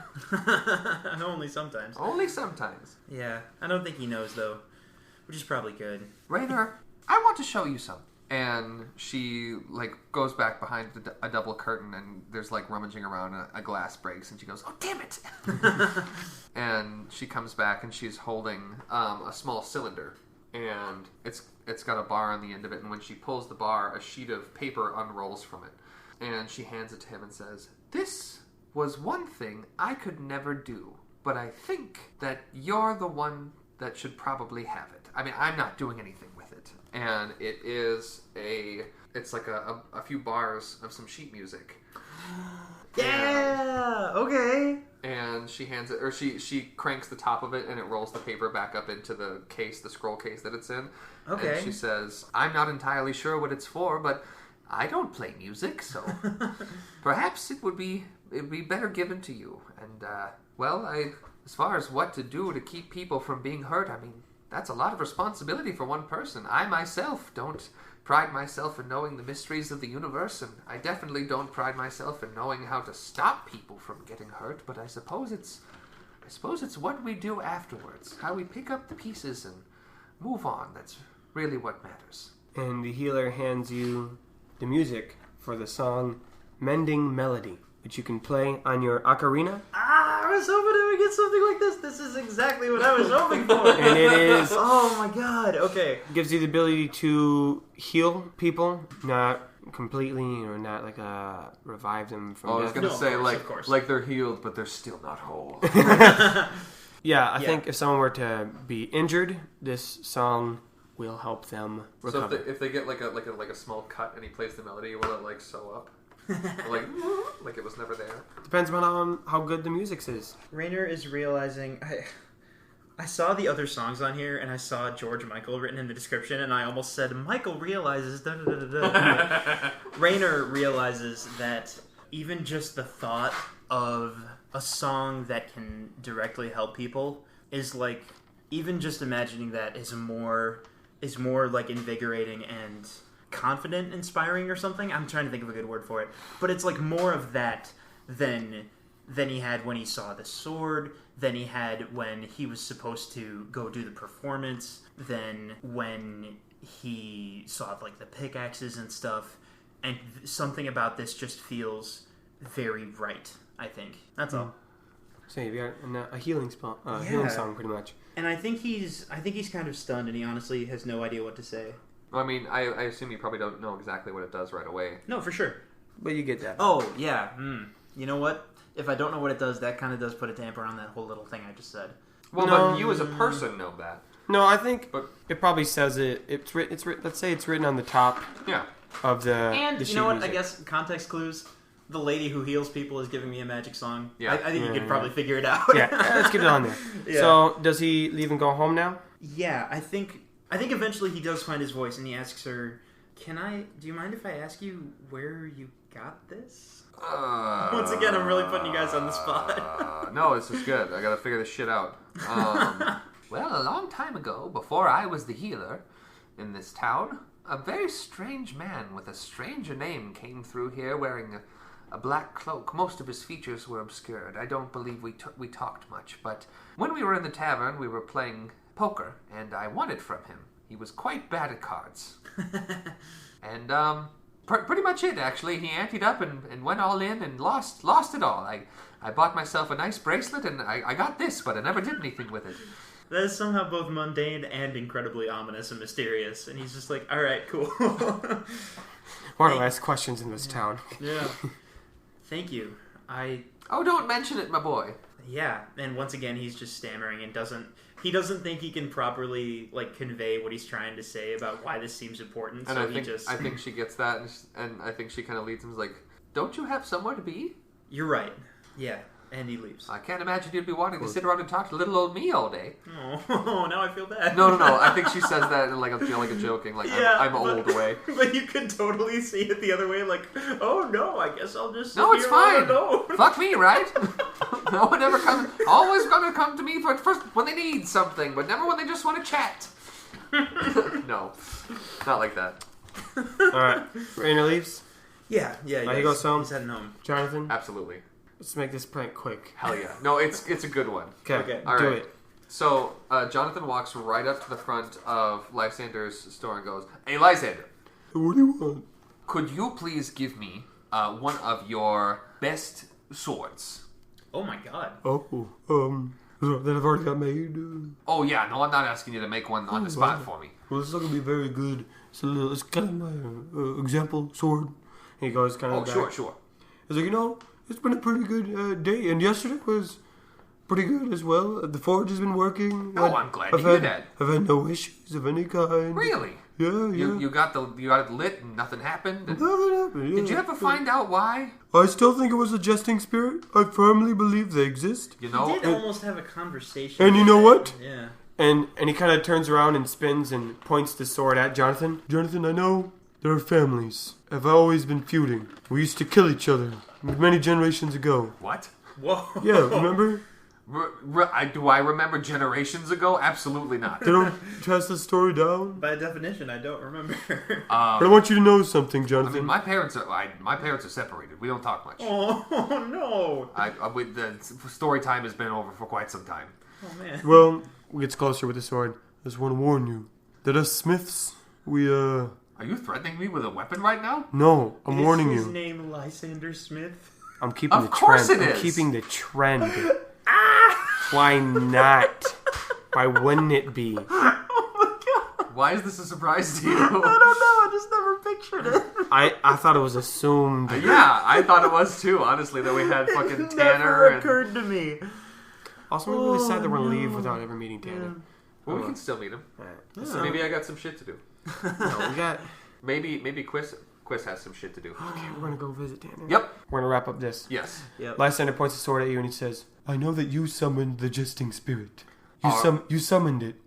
Alright? You are giving me far... Are you implying that I have some sort of contract? Absolutely. Oh my god. How... No. No, stop. Wait. I'm gonna finish. Okay. I'm a nice guy. Yes. I've let you off the hook. But other smiths, if they know that you're a Bismarck, if you happen to leave town and meet another smith, If you happen to go anywhere in the next few 24 hours, maybe not in this town. don't let them know you're a Bismarck. Because that grudge has spread throughout the whole town. Wait, how many Smiths are there? Well, how many people need a smith? Okay, I'm gonna be honest, and this is on me for being prejudiced. I did not realize that everyone in the profession of working with metal was all related. Yeah, it's a family thing. No, that's super dope. Like, that's really cool. Oh, yeah. It's a really big Family reunions, Well, yeah, they get crazy. I imagine you could not do that during wartime. Well, no, that raises so many questions, though. No. What happens if one smith is making weapons for an army that is attacking a country, and another smith is making weapons for the opposite army? Like, is there a feud there between those two smiths then, or like what happens? I don't think he's implying that every smith in the world. No, I think that's what he's implying. That's what I thought he meant. Lysander shakes his head and he says, These are things that are far beyond the Bismarcks to understand. and he turns the sword around wow. from pointy to being the handle towards you and he says, Take this sword. There's nothing special about it. It's a sword. You can use it to attack people or defend yourself. What? There's nothing special about. That's not what I wanted to see something cool. I mean, like this. One magic sword? Is that what you want? No, that's not what I'm saying. A sword that does tricks? No, okay. Sword that does shoots sparks at people or reverses time when you hit it with them? Lysander, you are a blacksmith. Yeah. One of pretty good renown. I wanted to see some of your work. I wanted to see what you do. I wanted to see something really, really good. I want to see something cool. Sounds fake, but okay. Like, not meaning to insult Roll charisma. Not Roll meaning charisma. to insult There you you. go, or anything, there you go. But like, fuck. That's an 8. Jonathan, you don't deserve to see my good work. Oh my Well, god. I think that's a little mean. Yeah, No. really. No, this is the sword. You see it? Here it is. I think he sets it down on the table and goes, "Okay, I'm gonna need a sheath for it." Oh, you want it? Well, maybe I haven't decided yet. He's going back and forth between, like, our family's prejudices are unfair and you need to be careful so they don't hurt you out in the real world, and he's jumping between that and I hate you and you're stupid. Yeah, right. Like, I haven't done anything to you, to your knowledge. You summoned a jesting spirit. And why I've done nothing wrong that you can prove. Jonathan, I have a lot of work to do today. I am aware. I'm trying to get out of your hair. I just need you to do this for me real quick. Look, if you're gonna need a sheath, You're gonna have to visit Tanner? you're gonna have to visit Tanner. No. He works with leather! That is called a scabbard. I don't want a scabbard. I want a sheath. A sheath is made of wood and metal. A scabbard is leather. I want a sheath. Wait, Yeah, then what is a sheath then? A sheath is made of wood and metal. No, that's Same thing as a a scabbard scabbard. is the thing you put the sword in. Yeah, no. it's made out of leather. A scabbard is also a type of sheath, but a scabbard is a soft sheath. Oh, okay. Really? Yeah. Okay. I don't know what the actual like thing it's like what I'm thinking is something that is like either metal or wood or something that is going to hold its frame, its shape. Well, fine. He reaches in a bin and throws a mediocre scabbard on the table. Okay. Yeah, I you think know- he slides the two together and he says, "Okay, now this is why I came to you. I'm going to Hidgety today, and I can't trust them to make quality product.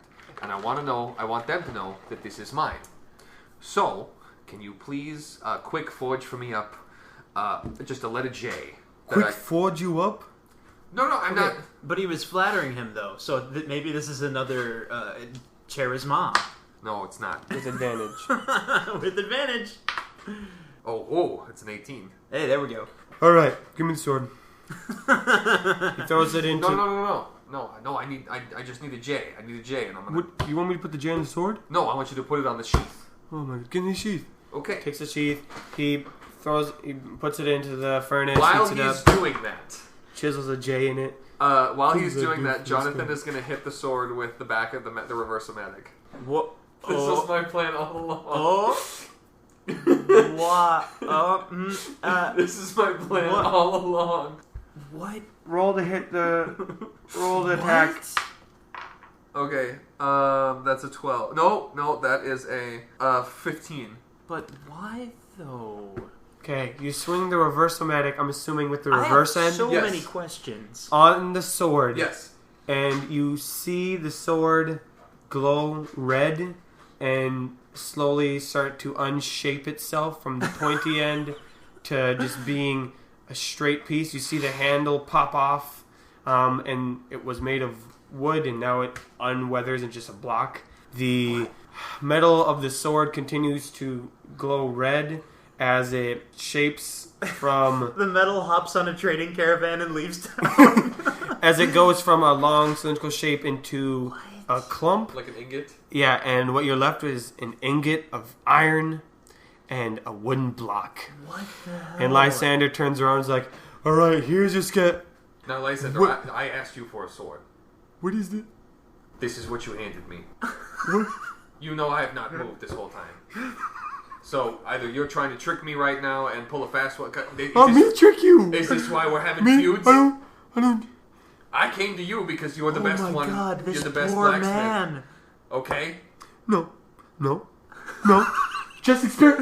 You summon another jesting spirit on me to do some kind of trick. Have you heard me summon a jesting spirit? I don't know how it works. Maybe you mumble under your breath. Listen, I don't know what's going on, but get out of my shop. Oh, okay. Rude. I was going to pay you for this. No, get out of my shop. You don't get a sword. You were gonna pay him for a lump of iron? No, I was going to pay him for a sword, but it's not a sword anymore. No, you don't get a sword. You and your family. You know what? My family was right to have a feud with you because you Bismarcks are the worst.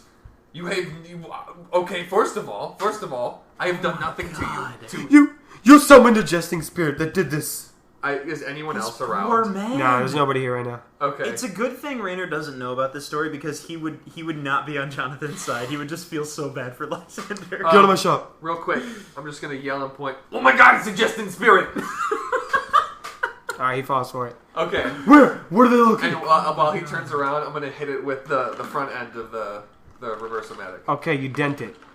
Oh, really? There's nothing? Yeah, you doesn't don't. It's not a forward-o-matic. It's just I thought it was maybe the other end. No, You would- it's a reverse-o-matic. It's not like the undo button. Yeah. It goes in Okay. reverse. Okay, never mind. I just sprint away. Oh, I just run no. away. And then, as I'm running away, I'm like, haha, it was me the whole time. I've done everything. Everything that's ever gone wrong, it was me. And we resolve that Oh scene. my god. Okay, we just resolved that entire plot. No, we did not. the Bismarck-Smith feud continues. Yeah. Alright, we gotta keep moving. We gotta move Yeah. faster. Yep. We could. No, believe me. This is going to be quick. I Okay, got this. Quis, Okay. make it Yes. quick. Quick Quis. All right. So Quis has all this stuff in his bag, and he's walking through town, and he keeps having to stop and like pick up pages as he's going along. And so he Is he- Leroy with him? No, Yeah. Leroy went home. Leroy Yeah. separated. Okay. Leroy has a Yep. scene he has to do. So he's flustered for a second. He's They're like frustrated. uneasy allies for the moment. So then he stops for a second and he gathers up all of his papers, the ones that won't fit in the bag, and holds them close to his chest. And he hurries across town over to Tanner. And he walks in. He walks in the door and there's a little jingle as he opens the door. And I don't know what Tanner sounds like. Here, I'll be. Yeah, you should be Tanner. Oh, but I'm gonna be Taylor. Taylor's there. Oh, Taylor's also there. Yeah, Taylor's oh, there. perfect. Taylor and I was Tanner. hanging out. Yeah, they're just hanging out, making googly eyes at each other. Oh my god. Fuck yeah. Kind of just looking cute. And Tanner sees Quis, and he's like, I really do like this town. It's gonna be hard to leave. So wait, you're Tanner and Taylor?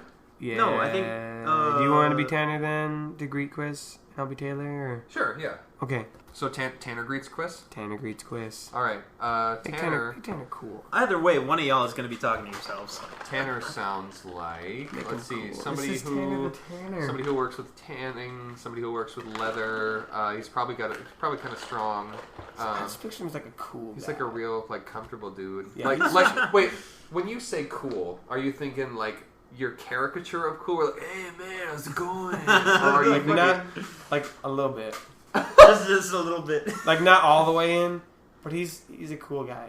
Okay. Everyone in town likes Tanner. Well, of course he does. So he's the J. Cool Ice of Yeah. this frickin'... That's why he's with Taylor. All right. Yeah. All right, Tanner turns around and goes, Quis, my man, what are you doing here? And Quis, like, comes up to the table and goes, I need you to do something for me, and I know you only do this for the library, but this is important. I need you to make me a book. And Tanner kind of looks at him for a second and goes, what's this book going to be about? And he says, it is a compendium. It's a compendium of art. It is an art book. It's a picture book. There's not going to be any words. I have all of the materials. I just need it bound. And So he just wants, like, the cover. Yeah. yeah. Okay. And so Tanner looks at Taylor and goes, "You mind if we do this?" Go ahead, yeah. All right, cool. So he gets up and goes behind, and he takes out like a little flip pad of like samples. And says, "So, what were you kind of thinking? We kind of thinking, We do not have the time. No, I know." And Quis is just like, "Do whatever works for you." And it's like, "Oh, so I get artistic liberty with this." He's like, "Absolutely fine. Just please make it." And he thrusts the pile of papers onto the desk, and they kind of topple over the others. Whoa! And he gathers them all up. Is there This looks fun. Can I help? You know what? Actually, Taylor, what would be really great, could you lace the pages for me? Oh, I would love to. Oh, thank you. And he's like, is there any kind of order you want these in? And Chris is like, no, it doesn't matter. It doesn't matter. I really love how this project weirdly suits well to both of their careers. It's kind of cool. I don't know. And so he starts to kind of stack up the pages so that they're all like flush with each other, and he slides them over to Taylor. And Taylor starts sewing them together. And Tanner turns around and he takes a big sheet of leather off the wall, and it's just kind of this tan blank leather. He sets it down and takes a scribing, I forget what they're called, but it's like a really sharp knife, and he cuts out a rough rectangle. They make the book. No, let me finish. Cuts a rough rectangle. Nathan is on a time crunch tonight, so this is driving him crazy. He turns around, and off the wall he grabs what looks like a stamp and a small hammer, and he puts it on the leather, and he hits it once, and all of a sudden the rectangle is perfectly cut. It has embossing. There's like golden caps on the corners of it, and his stamp is on the spine. And he says, "Oh, what do you want this book to be called?" He's like, "I don't care." And he quickly taps it again and says, "I don't care" on the front of it, perfectly embossed into it. And he hands it to Taylor. Oh my god! Taylor attaches the pages on the most powerful inside, magic user in all and the land. she flips through some of the pictures, and she's like, "A lot of cows." Yes. It's a lot of cows. Can I please have it? Sure. I'm not here for your judgment. And so, make sure you write this down. Taylor hands Quis the book entitled "I Don't Care." And Tanner goes, "You know what, man? I haven't had this much fun making something in a while. Thanks for giving that to me. Free of charge. Don't even worry about it." And Quis says, "Thank you," and he leaves. Okay. And he goes, "Yeah." Okay, we're gonna continue to speed through this. we could probably just, I don't know, we could probably do mine next time if you want. No, we have to end it with Okay. everyone leaving. All right, fair enough. God, this is gonna be tough. We're gonna do mine and then yours, and then we'll end it. 'Cause Yep. I'm assuming Katrina doesn't need anything. No, Katrina's... Yeah. What's the one you're thinking of? I'm doing it. Ooh, Leroy. Okay. All right. Leroy goes into his home. He bursts inside. It's like, Mom, Dad, what's going on? And his mom runs up. Oh, son, your father's in here right now. He had to step out and get some old grain. Mother, I found it. God. I found the picture. You drew the picture? No, I didn't draw it. Quis did. He must have gotten... I gave him some bread one time. I gave him some of the special bread. You don't think it has something to do with his magic, dear? I don't know, Ma. But I'm going with him. We're going to Hidgety. Apparently there's a library that has more information. We could figure it out, Ma. We could learn more. And I think What is happening? I'm so lost, but I can't wait. Like I can't wait. It's just good. the mother goes into the "That's What I Said" room, The room that you can't go into. For the first time. Oh, and Leroy this is- stands there waiting patiently, This is adjusting some the deep grain of lore. some bread, and she emerges with a book of her own.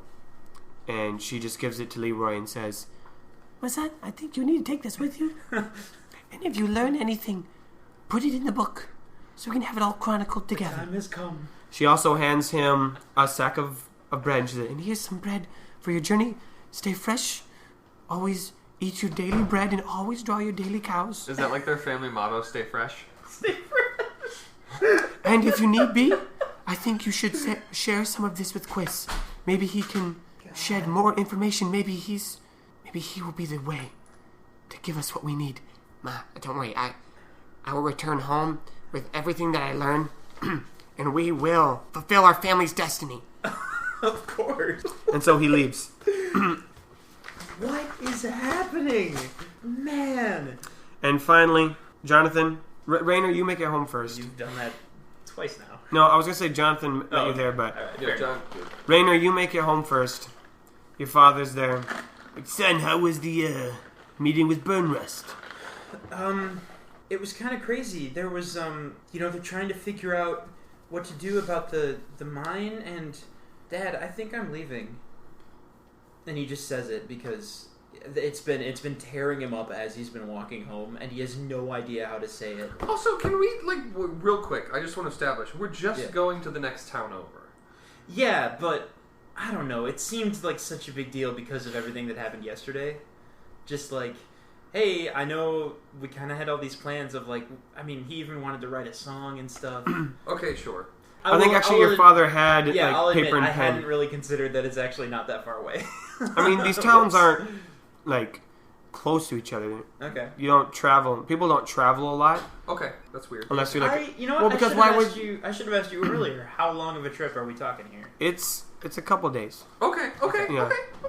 Yeah, I mean the towns aren't close to each other. Okay. There might be a couple settlements, like small homesteads along the way. Okay. But this is, the only people that really travel are like tradesmen, or if you have important business, or like you're in the King's Guard or something. I don't know. That's not a thing. Or if you're noblemancer. Or you noblemancer. Yeah. So it is, travel is significant. Yeah. Most of the people, Rainer's probably never left. Right. Oh. And I think he says Son, where are you going? to Hidgety. Jonathan, they're sending him there to try to broker a deal with the towns. There's all this. Your father gets a huge smile on his face. And you're going to chronicle it, to record it, to make a song. My son, I'm so proud of you for taking initiative to see that this is the future. This is the future of Goldon. This moment, people will be singing it and remembering this time of when, after this tragic event, we struck out this bond with Hidgety. And I'm so proud that you are going to record it. And, Ryder be praised. Rainer has been frozen in complete confused shock this entire time. I don't think he's moved a muscle. He's just computer shut down. He's so not expecting this that he's just absolutely lost for a good 10 seconds. Your father runs and just gives you a hug and says, "Oh, your mother will be so proud of you right now for going out and following the family business like this." Okay, yeah, I think that kicks him back into gear, and he hugs him back, and he's like, "Thank you, Dad. I was trying to plan out how I was going to explain it to you." No, honestly. this is great. Son, after your performance, 2 days ago in the town square, you did so well playing Careless Whisper, and Oh my God. well, I look forward to hearing your new songs. Can we just talk about the fact that, Rainer's dad is the most one-dimensional character in the entire thing? But it works though. He has one goal in life. He's a And Bjornsson. he's already achieved it. but he's he's a Bjornsson. so happy. No, I'm not saying it's a negative thing. I'm just saying Son, he's got one motivation. you've grown so much these past few days. It went from you earning your mother's ocarina to you performing with me to going and on an adventure. My son, Trying to save people in a mine. Yeah, that was pretty. you're going to write some beautiful songs. And you're going to be an amazing Bard Bjornsson. Go. Go. That last bit still carries the weird conflict of feelings, but he still does hug him back, and he says, "Thank you so much, Dad." I think your father. But I am actually still going to go upstairs and get my things. Like, I can't leave yet. Like, yeah, I'm not leaving right this second. you- I don't think I explained that very well. I need to. You could and you I'm help gonna me back? Could you help me back for a second, Dad? You and I'm gonna say Leroy Yeah. and Jonathan picks us up at home. Katrina does not because she's not. she's waiting. already waiting. Yeah. But everyone, you get sleeping gear. I think maybe Jonathan and Rainer Bedrolls are and surprised such. to see Leroy because like Leroy wasn't part of the. Oh, like, yeah. Why are you coming? No, I'm saying what you have in your inventory, right? The Okay, things that you gotcha, pack. gotcha. You have days rations with you. Other than we can go into detail what it is later, but not right now. You got food. You've got water for the trip. You've got sleeping gear. You've still got that first aid kit from before, so you don't need to get another one. I still have half a pouch of tea. I think you guys have some tea leaves. Okay. Yeah, so you've got pouch of tea and you've got tea leaves already. And it's Vandalic tea because you're going to be traveling. Right. You've all got the money they have on you, so you don't get any more money. And otherwise, you don't have a map, but you just know the direction there. And so you all meet up. I would imagine it's just the There's road road signs, yeah. Yeah, and so you all meet up at the road to Hidgety next to the golf ball field. And Katrina, Leroy, Jonathan, Rainer, and Quis are all there. And everyone's kind of surprised that everyone is there. It's been kind of a random assortment. And so let's have a quick departing message before you leave. Are you all? Wait. Are Quis? Are you I- going to Hidgety? Yes. I did not realize that you were also going to Hidgety. I'm Leroy, going to what? Hidgety. You are? Yeah, we're going to... Me and Quis are on Oh. a quest. Okay. Yeah. Yeah. I mean, I guess we're all going to Hidgety. Hey, what's like what I said? The more, the merrier. Yeah, this is actually fantastic news. I kind of feel bad for being so confused about it at first. No, I'm actually really glad to see You know, you this guys. is going to be... Guys, And Leroy kind of clumps all of you together. this is going to be an awesome adventure. Who's excited? High fives. High fives. Around. Rainer, wait, does no one else give him a high five? Come on, guys. Because if that is the case, then Rainer eventually does because I he think- feels bad. I think that definitely Jonathan does. Like, All right, yeah, all right. Katrina? Rainer does less enthusiastically than that. I think Yeah, for a yep. second, like Katrina like doesn't, but then she gives in and like. Quis. And I think Quis. I don't think Quis has ever gotten a high five. I don't think he Come on, knows Quis. what's. Come on, I come don't on, think come he on, knows come on, what's come on, happening. come on, come on, come on, come on, come on, come on, come on, come on, come on, come on, This is a come big on. moment. I think he's like. I think he grabs your hand and like looks at it and like. No, you just saw what everyone else did. Just Oh, do the that's same true. thing. That would be a stupid Just- thing. Hit it. Thank you. All right, so Jake raised up his entire body, and it was amazing. I think it's time for us to go. As the hero, we've already established this before. I will be the leader of this expedition, and so I think when To he lead it- says the leader of this expedition, I think the rest of us all look at Katrina and we're just like, Katrina's like, already got, like... yeah, she's like, figured I it got out. this, yeah. And we're all like, right. okay, And cool. as leader, Katrina, you will be in the front. I've designated that. Jonathan, you shall go second. You shall protect us with all of your pickaxes and such. I got Is she mine. bringing multiple pickaxes? I Well- just got the one pickaxe. Rainer, do you It's got actually- yours? It's actually a matic. Got your pickaxe? I guess I do. Leroy throws his over his shoulder. Perfect. All right. And as leader, either Quis or Rainer will play us some music as we depart. I don't think I've ever played music before. You have summon jingle as a spell. Oh, that's correct. Oh my god. Maybe it's something I could learn. Maybe I could learn one of the jingles as Who's an playing the ocarina music? jingle. Who's doing it? Who's doing it? Who's going? Not quite. Okay, just because I have to do this now that I thought of it. He plays Careless Whisper, so we get everybody's hidden thoughts. Play the music. Roll for Alright, music, yeah, roll he for plays music. the music. That's a 14, 17. Alright, everyone's whispering their internal thoughts. And this will be how, as everyone's walking out, Yeah. we get some careless whisper, cue the music, future me. And everyone whispers as they leave. Internal thoughts? We're going to start with Katrina. I think as Katrina's like walking away, she says, "Finally, I'm on my way. I'm gonna see ya." Oh, I thought you were gonna do something funny. Like, I was expecting to go by myself, and this is gonna be way more complicated. Quis, what are you thinking? Quis is thinking, well, I really hope we don't have to stop at everyone else's thing, before we do my thing, because I hope we can just split up. Because I don't have to go to the mine. I just need to go to the library. Jonathan, what are you thinking? Jonathan has a song in his head, which is different from Careless Whisper. So he just out loud is like do do do do do do do do do do. Oh my god. Leroy is thinking and not even saying. Finally, we're gonna get some answers to the traditions that my family has been trying to solve for generations. What is going on with I'm this the greatest plot? hero. This plot, I swear. I think Raynor's thoughts are... And Raynor thinks, he doesn't say out loud, but he Raynor thinks as they're walking Yeah. north towards Hidgety. You guys are all fucking weird. No.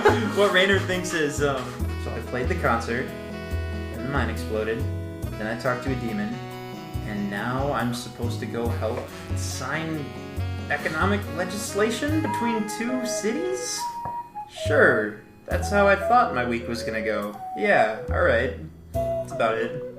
He's just weirded out by all this. Yeah, and Raynor... Oh, but he has one more thought, and that's... But at least all these guys are here. Oh. And so the five of you walk north, whispering carelessly your thoughts to the tune of George Michael on the ocarina. And yes, Raynor, you have had a very strange past couple of days. Yeah. But what Raynor didn't know Oh my god. was that the next few days would be even crazier.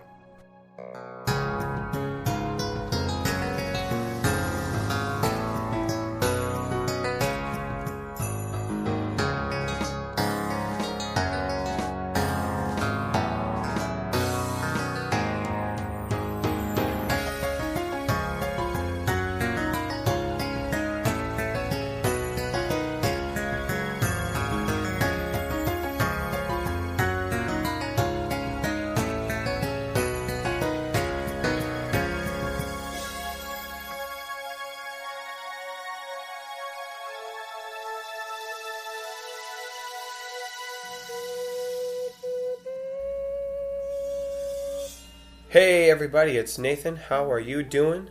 Whew, you did it. Made it through that longer episode. A lot of stuff just went down. A lot of things happened. New things are on the horizon for our heroes. What's going to happen in Hidgety? What's going to happen on the way to Hidgety? Who knows? Just have to keep staying tuned. Hey, thank you so much for listening to that episode. We really appreciate you guys coming back week after week listening or binging, if that's what you're doing right now. So yeah, we're real glad that you are part of this group. I got some announcements for you. Whew. I got a real treat for you. Today for the announcements, I have the region head of West Cos, guys. You know him, you love him. It's Noble Mincer. Hello, everybody. It's me, Noble Mincer, your favorite character in all of Knight's Quest. Now, Noble Mincer, I do gotta say, I think we're all proud of you for coming up with that plan. Completely on your own with no help from anyone else. It was just all you. Absolutely. I mean, as region head, I need to make sure that I keep all the money flowing back to me. At least that's what my flashcards say. Alright, now, Noble Mincer, how about you get the usuals, and I will let everyone know the big announcement that I have at the end. Well, of course, as always, please, if you're enjoying the show, which obviously you are, because Noble Mincer's in it, you should go leave a review on iTunes or other places that have reviews, and if you do leave a review, we'll give you a shout out. Guaranteed. Noble Mincer, guaranteed. Okay, or you can leave just a review, 5 stars. Obviously, I don't think there's any other option, just 5 stars. And obviously you gotta tell your friends. Now, as the region head, I learned in leadership, and I learned how to delegate. So I'm delegating to all of you that if each of you tells 3 people about Knight's Quest, well then everyone will be following the show that I'm in.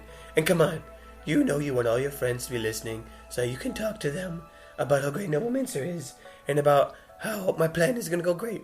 Yeah, seriously, tell your friends. It means a lot even when we get one new listener to the show, so please tell your friends. And if you're liking what you're hearing and you want more content, follow us on Facebook or Instagram to get fun pictures of characters, special items, maps, and who knows what else we might be throwing up there. Nathan, do you know what you're going to post this week? You know, I haven't decided quite yet what I'm going to post, so you're just going to have to follow to see what it's going to be. that I posted this week from this episode. Alright, that sounds cool. I like that kind of stuff. It's fun. It keeps it jiving. Keeps it moving. But Nathan, listen, I love talking. We all know this. But you said you had a big announcement? Yes. Thank you, Noble Mincer. I've been saying the past couple weeks that we've been working on a bonus episode, and that bonus episode is ready. This Monday, or October 15th, we are going to be releasing an episode that we are calling Out of Context, Episode 1. Basically what it is Jamie went back to Episode 1, the recording that we had for that, and he just took all the funny lines, the random parts, the strange sentences, and just slapped them all together into an 18-minute long episode. All the clips are taken out of context, so it sounds even crazier than it usually does. I think it's super funny, and Jamie did a great job of editing it and adding some music in the background, just ties it all together nicely. And what's really cool is Jamie took lines from our recording, not the episode. So there's actually some lines in there that you'll hear that aren't from the original episode. So bonus extra lines, I don't know. I think it's really funny, and because it's shorter, it's a lot easier to share with friends. So if you have someone that you think might be interested, show them this out of context clip, and maybe that'll get them hooked into the Knight's Quest universe. Stay tuned for that on Monday. We will still have a regular episode next Friday, so you'll get 2 episodes next week, which is pretty awesome. And please let us know what you think about that. If you enjoy it, we'll make more of them. We've also got a couple other ideas for bonus episodes, so we can just be giving you guys more content, more stuff for you to listen to. So please let us know what you think about that. Noel Mincer, any closing words? Oh, well, no, actually, no, I'm all out of things to say. Well, I think that's the first time I've ever heard that happen. Well, everyone, come back next week to see what happens to our heroes as they journey to unknown wilderness. The road to Hidgety begins.